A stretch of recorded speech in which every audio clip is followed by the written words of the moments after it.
Assalamualaikum warahmatullahi wabarakatuh. Selamat datang ya teman-teman di channel Bang Pets Illustration. Terima kasih untuk support teman-teman selama ini. Dan juga selamat datang untuk penonton baru channel Bang Pets. Di sini, Bang Pets akan selalu menceritakan kisah-kisah mistis, sejarah, mitos, dan juga tragedi dengan storytelling dan ilustrasi bergambar. Juga untuk teman-teman yang pernah mengalami atau mungkin memiliki cerita yang ingin diceritakan, bisa kirim cerita via email atau DM Instagram ya. Linknya ada di deskripsi. Kali ini Bang Pets mendapat kiriman cerita dari penonton yang cukup menarik tentang sebuah fenomena supranatural yang sangat mengerikan yang terjadi di desanya. Tak sampai di situ, bahkan di daerahnya sendiri, desa beliau begitu ditakuti karena banyaknya dukun santet yang tinggal di sana. Hingga desa itu sendiri memiliki julukan Dukuh Sewu Teluh atau Desa Seribu Santet. Lantas, bagaimana dan apa sajakah kejadian-kejadian mengerikan yang ada di desa itu? Simak video ini ya, dan selamat datang di channel Bang Pets Illustration.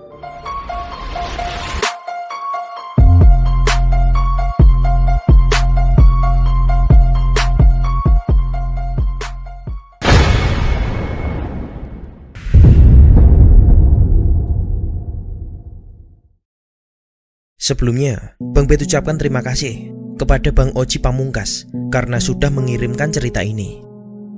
Cerita ini nyata dan benar-benar beliau alami di desa tempat ia tinggal. Nama daerah dan lokasi akan Bang Pets samarkan untuk menjaga privasi pengirim cerita.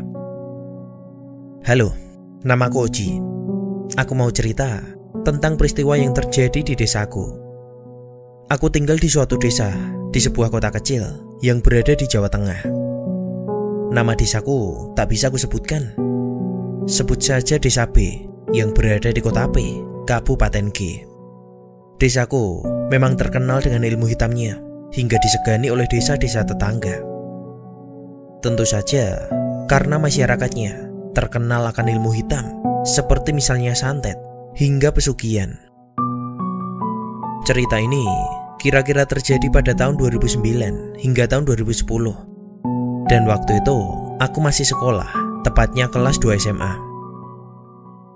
Siang itu aku dipulangkan lebih awal dari jam biasanya, karena guru-guru mau menjenguk anak kepsek yang sedang dirawat di rumah sakit, sehingga para siswa dipulangkan lebih awal.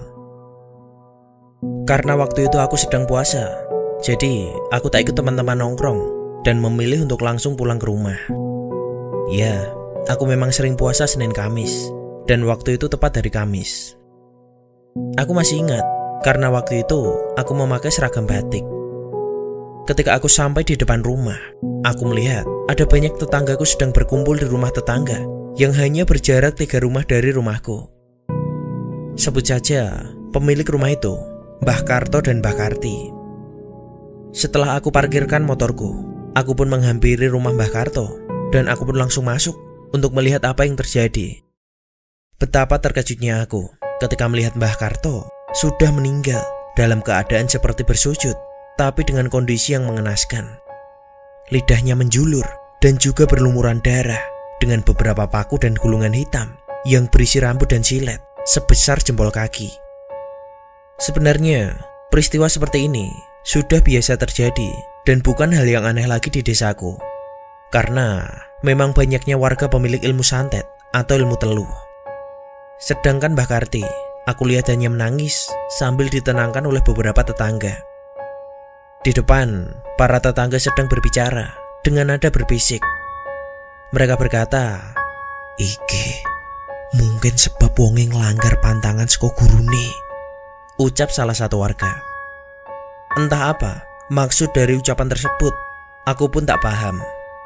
Setelah itu, aku pulang untuk ganti baju dan kembali ke rumah almarhum untuk setidaknya membantu menyiapkan segala kebutuhan untuk mengurus jenazah. Singkat cerita, pemakaman pun selesai tanpa ada halangan apapun. Setelah beberapa hari berlalu, ketika aku sedang bermain ke rumah kakek dan nenekku, tiba-tiba aku teringat dengan kejadian meninggalnya Mbah Karto. Dan aku pun bertanya pada kakekku tentang apa yang sebenarnya terjadi kepada almarhum Mbah Karto. Bukan tanpa sebab aku bertanya. Kakek dan nenekku adalah teman almarhum, dan mereka pun sering berkumpul dan juga ngopi bareng di rumah kakek. Kakek pun tersenyum tipis ketika mendengar pertanyaanku. Setelah itu, ia ambil nafas panjang, tanda bersiap untuk bercerita. Iku walak soko ilmune dhewe le, jawab kakek. Aku pun tanya lagi. Walak pripun Mbah maksude?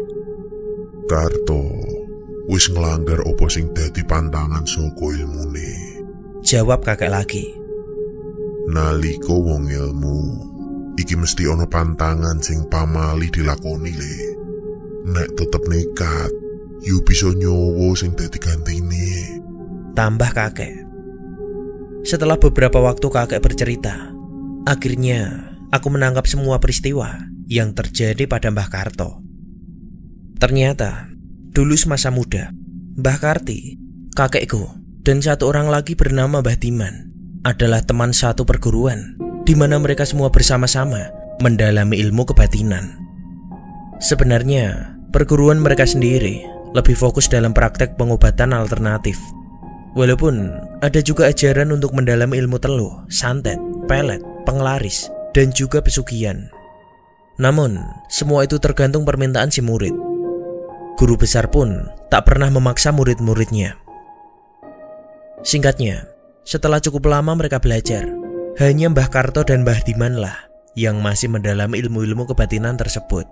Hingga mereka pun masing-masing berkeluarga. Sedangkan kakekku sendiri lebih memilih untuk berhenti ilmu dan lebih fokus bertani untuk masa depan keluarganya. Mbah Karto fokus ke pengobatan penyakit yang berasal dari gangguan gaib, sehingga banyak yang datang kepada Mbah Karto untuk meminta bantuan agar disembuhkan dari penyakit-penyakit yang tak wajar atau penyakit kiriman. Sedangkan Mbah Diman kabarnya lebih sering menggunakan ilmu teluhnya, sehingga banyak orang yang datang untuk meminta bantuannya mengirim santet ke musuh-musuh atau kepada pesaing mereka. Dan secara tak langsung, mereka berdua menjadi berlawanan arah. Mbah Karto memang terkenal dalam menyembuhkan penyakit kiriman atau teluh. Namun sayangnya, itu hanya bisa beliau lakukan untuk orang lain atau orang yang tidak memiliki ikatan darah dengannya. Dan itulah yang menjadi kelemahan dari kemampuan yang ia miliki. Separah apapun penyakit yang diderita sanak saudaranya, Mbah Karto tak boleh mengobatinya. Dan kalau larangan ini dilanggar, maka ada resiko yang harus ditanggung oleh Mbah Karto sendiri, ucap kakek. Benar saja, kata kakek. Sekitar seminggu sebelum kejadian meninggalnya beliau, Mbah Karto sempat berkunjung ke rumah kakek dan bercerita kalau dia sedang ada permasalahan.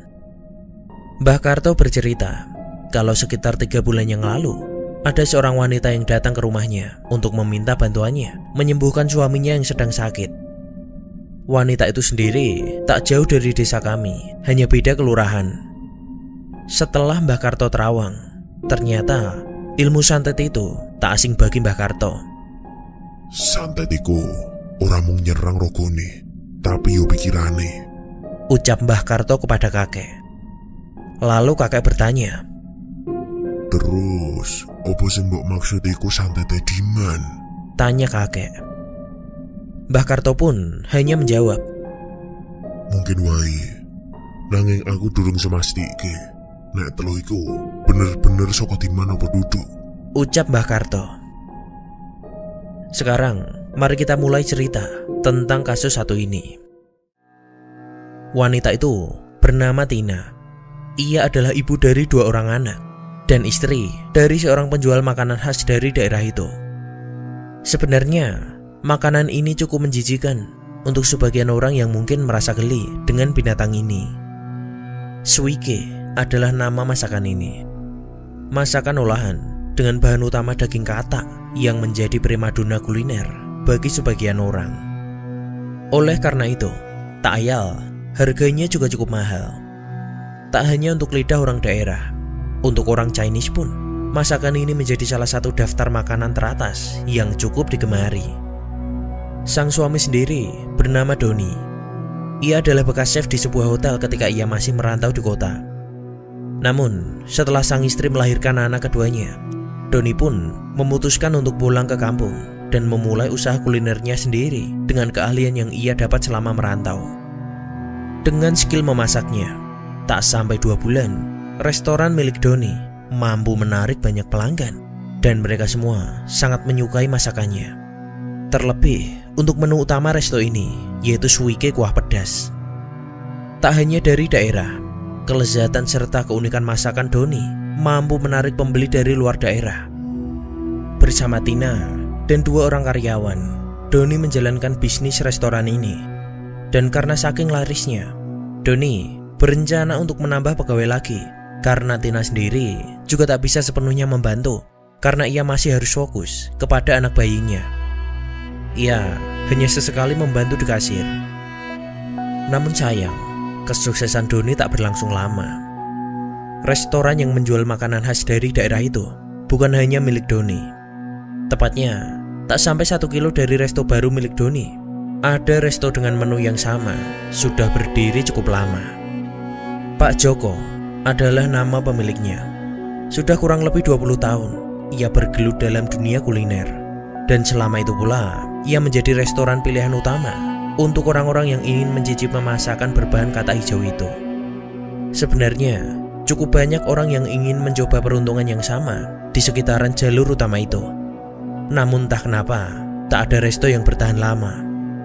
Kebanyakan tak sampai setahun, sudah gulung tikar. Namun, restoran milik Pak Joko tetap berdiri kokoh hingga sampai saat itu.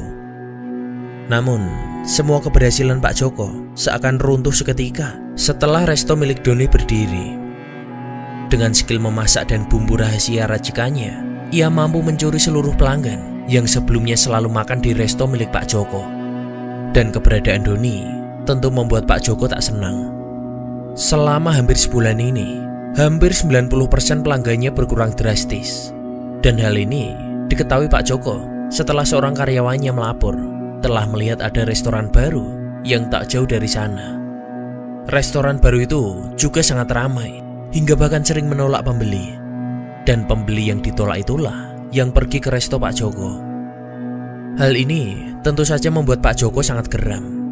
Dan disinilah diketahui kalau Pak Joko selama ini memiliki seorang dukun pribadi yang selalu ia mintai bantuan ketika ada pesaing baru yang datang di daerahnya. Dan alasan inilah yang membuat selama ini ia bisa menguasai pasar kuliner di daerah itu. Pak Joko selalu merusui resto yang baru dengan mengirimkan gangguan-gangguan hingga teluh kepada para pesaingnya. Sehingga banyak resto yang tak laku karena pembeli tak melihat adanya resto di sana. Nasi yang baru matang juga menjadi basi, hingga masakan yang baru saja selesai dimasak bisa ada belatung hidup di dalamnya. Kebanyakan orang yang memilih untuk menutup restonya tahu kalau itu bukanlah hal yang wajar. Terlebih lagi, daerah itu memang cukup terkenal dengan santetnya. Meskipun ada yang membalas santet yang dikirimkan oleh Pak Joko, yang ada malah mereka yang celaka karena memang dukun langganan milik Pak Joko bukanlah dukun sembarangan. Singkat cerita, datanglah Pak Joko ke rumah dukun itu. Dukun itu pun seakan sudah paham, karena selalu saja ketika Pak Joko datang, berarti ada pesaing baru yang muncul. Langsung saja, dukun itu melakukan ritual untuk merusui restoran milik Doni agar pelanggan tak bisa melihat atau sering juga dikatakan sirep mata. Sehingga seakan saat mereka melihat resto milik Doni, resto itu tutup dan mereka pun akhirnya tak jadi beli. Malam harinya, persis seperti sebelum-sebelumnya, Pak Joko pun melancarkan aksi liciknya. Dengan segumpal tanah kuburan yang ia dapat dari dukun itu, ia menaburkan tanah itu di setiap sudut restoran milik Doni. Namun sayang, kepopuleran resto milik Doni dapat mengalahkan kekuatan gaib dari dukun Pak Joko. Sekuat apapun ilmu hitam, pasti ada kelemahannya. Dan itu terbukti dari resto milik Doni yang tetap laris manis meskipun sudah diguna-guna oleh Pak Joko. Walau begitu, Doni dan Tina pun juga sempat heran. Bagaimana bisa ada beberapa taburan tanah basah di depan resto mereka? Hal ini membuat Pak Joko semakin geram. Dan setelah seminggu berlalu, ia kembali ke tempat si dukun untuk meminta teror yang lebih mengerikan. Mendengar permintaan Joko, dukun itu pun berkata, kalau ada satu teluh yang cukup ampuh, yang dulu pernah ia pelajari. Namun, teluh ini memiliki kelemahan. Apabila ada dukun yang lebih sakti, yang mampu menangkal teluh ini, maka setelah 90 hari, teluh ini akan kembali kepada si pengirim, yaitu si dukun dan Pak Joko. Namun, kalau berhasil, tak hanya raga si korban yang menderita, namun pikiran korban juga akan terganggu. Mendengar hal itu, Pak Joko pun menyetujui akan memakai santet ini. Wong ki, teng mriki mboten enten sing luwih sekti saking jenengan to, Mbah. Ucap Pak Joko. Ana siji sing mungkin iso ngimbangi ilmuku. Nanging dheweke kenalanku. Dhek mesti ngerti iki santetku lan ora bakal gelem nglawan aku. Ucap si dukun. Karena yakin tak akan ada yang bisa melawannya, mereka pun akhirnya memakai santet mematikan ini.